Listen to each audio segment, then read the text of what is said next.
It's finally the day, seed sowing day. Up until now, I have not started any seeds this year, but now that we're a little bit closer to my last frost date, it's time to get certain varieties of vegetables and flowers started. So today I'm going to take you through some of the materials and the equipment that I use for seed starting, also how I sow seeds, and then we will, of course, go through everything that I'm sowing this month. Let's get started.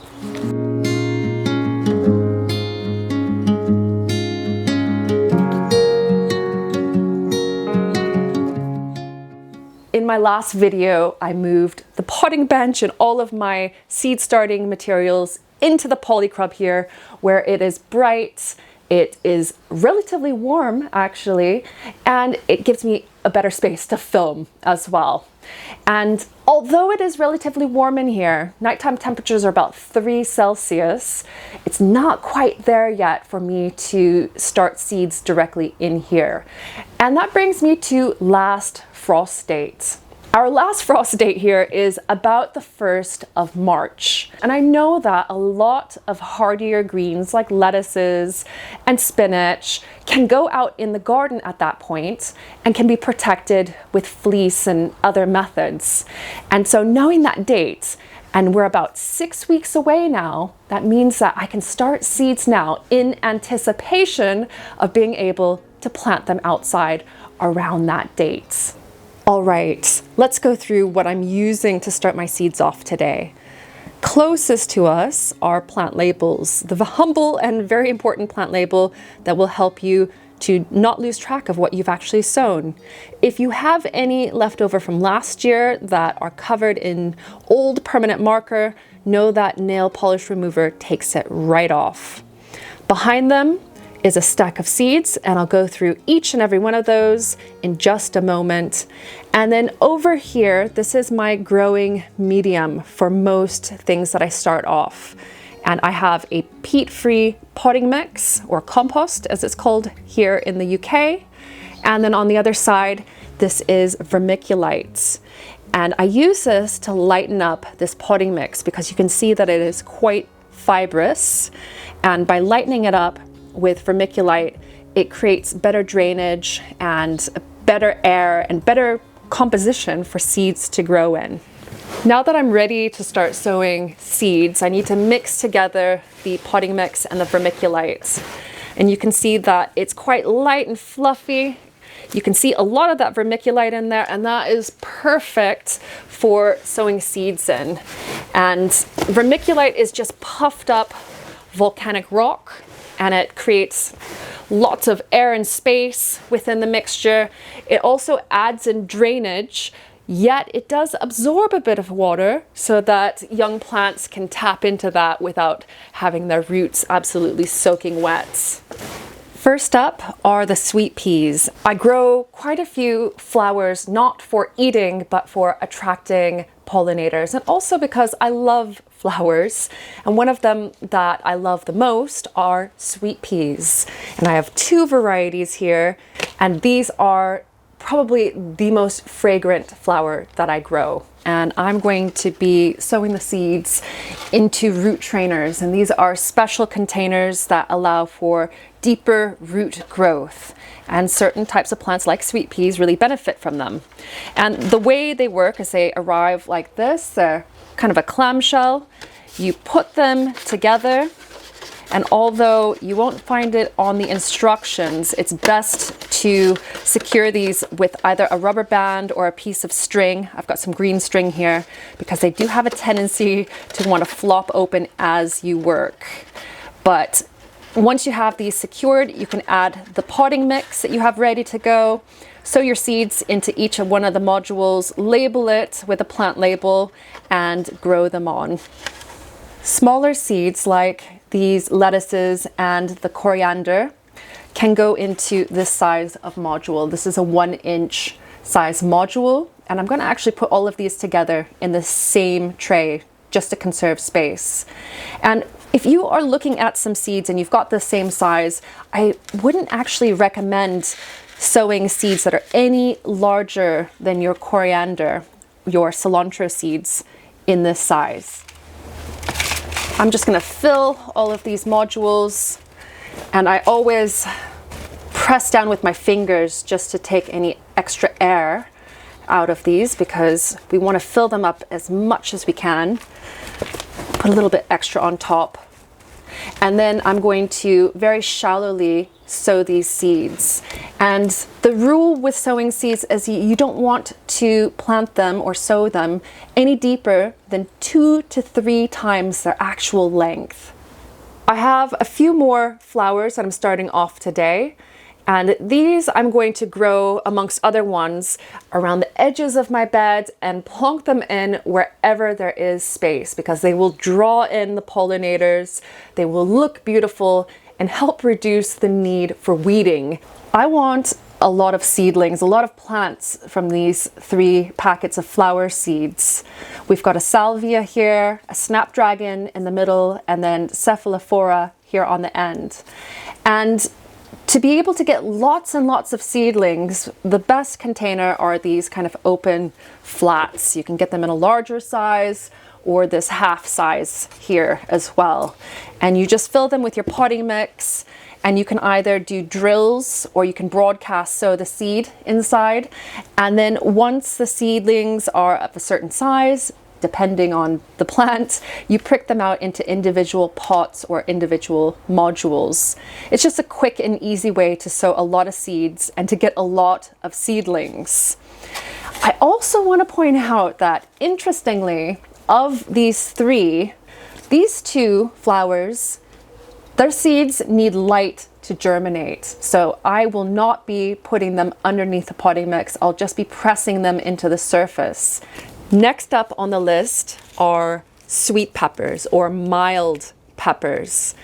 Now, spicy peppers like chili peppers, they do benefit from being sown a month earlier, so last month in January. But sweet peppers, they don't need as long to produce. And so starting them off now in February or even into March is perfect. Some seeds really benefit from having added heat, so bottom heat, to help them to germinate this early on in the season. And that includes all of these peppers. And I've realized that I don't have any seeds left for this one, so I'm going to put it aside. So I've got 3 peppers that I'm going to be sowing today, and also luffa. And these are going to be going into my heated propagator. You can also use a heat mat to help stimulate germination as well. Now, luffa, they're a much larger seed. I grew these last year. This is basically a grow your own sponge. And because the seeds are so much larger, they do need a larger pot. And so this 2-inch is probably the bare minimum for them, 3-inch even better. Now, as far as the peppers are concerned, they're much smaller seeds, but because I am going to be using my heated propagator, I need to conserve space. And so I'm going to be sowing a few seeds of each in these pots and then thinning them out or pricking them out and potting them on at a later point. I've got some more vegetables lined up. Broad beans, also called fava beans, love them. I've got some autumn sown ones out in the garden right now, but I want to sow a few more to have another harvest. We also love kohlrabi, getting some of those started today, along with summer sprouting, purple sprouting broccoli. I'm also sowing my aubergines today, my eggplants. And in years past, I've always started these off in January, but I think starting them off this month is going to be better, because in years past, they've lingered on needing to be planted out, and I wasn't quite ready to put them out here in the polycrub. So I'm hoping that by starting them now in February, that they'll catch up and they'll be much healthier plants early on. Last on the list are these big beefsteak tomatoes. Tomatoes, however you'd like to call them. I get grief about how I say it every single year. Now, there are 3 varieties here. I've got Ananas Noir, which I got from She Grows Veg last year before she went all professional with her seed packet and her seed company. I've also got Costoluto Fiorentino, beautiful, good tasting tomato. And then 2 years ago, I grew Big Pink, and I'm going to give it another go. And it grew enormous, pink fruit, great for slicing and really good flavor. All of my other tomatoes I am sowing next month. So all of the salad types and the smaller cherry types, they get started off in March. Welcome to my grow room, otherwise known as the dining room. I've taken it over this winter with overwintering all of my houseplants.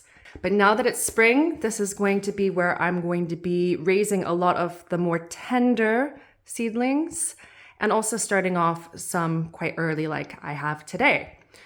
Over here on the left, this is the grow light area. So you can see there's 2 sets of grow lights, and that's plenty for my needs. I know that some people have much larger grow rooms and much larger grow lights, but for just the 2 of us growing enough tomatoes and eggplant and all of that, those are more than plenty. Now, as far as the seeds that I just sowed, some of them are sitting here on the table. So we've got the sweet peas here, and we've got a couple of pots here. I think the parsley is here, and the rocket. And then we've got the broad beans and the flowers over here as well. This is what I'm using to water the compost. So it's just spraying it on lightly. And doing this instead of using a more traditional watering can like that means that I'm not going to disturb the soil. So those really fine seeds are not going to get washed away, and there's not going to be any pits left in the potting mix from pouring water on them. This is my heated propagator. It's a unit that plugs into the wall. You can see it over there, and it provides bottom heat. So about 20 degrees Celsius. And the heated element is underneath these trays. If I can pick them up without making a mess. So down underneath there, that area is warm. And that warmth comes up through these trays and into where the seeds are germinating in here. And this plastic cover helps to keep the heat in, but it also helps to keep the humidity in as well. And you can change how much humidity by turning that toggle there. I've put the peppers here in the middle because they need a little bit warmer of a temperature to germinate. And this tends to be just slightly warmer, like 1 degree warmer in the middle compared to the eggplant, which I have over here, the aubergines. And then I have the tomatoes and luffa over here.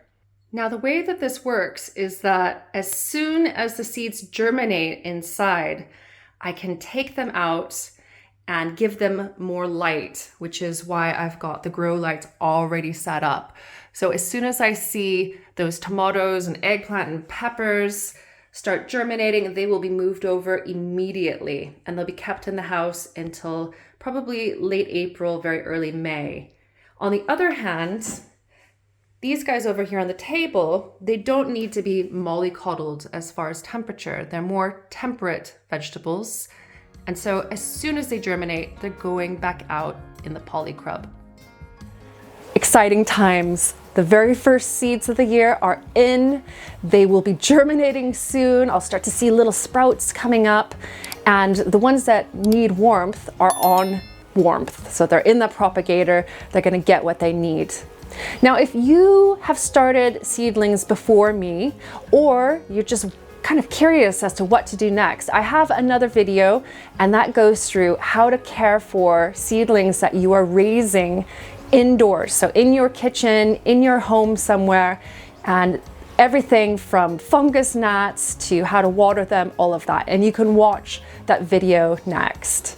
Thank you so much for watching, and I will see you in a couple of weeks for one of my longer form videos. It's going to be the garden in February. And in that, I'm going to take you through the entire garden to show you what's happening. I'll see you then, but bye for now.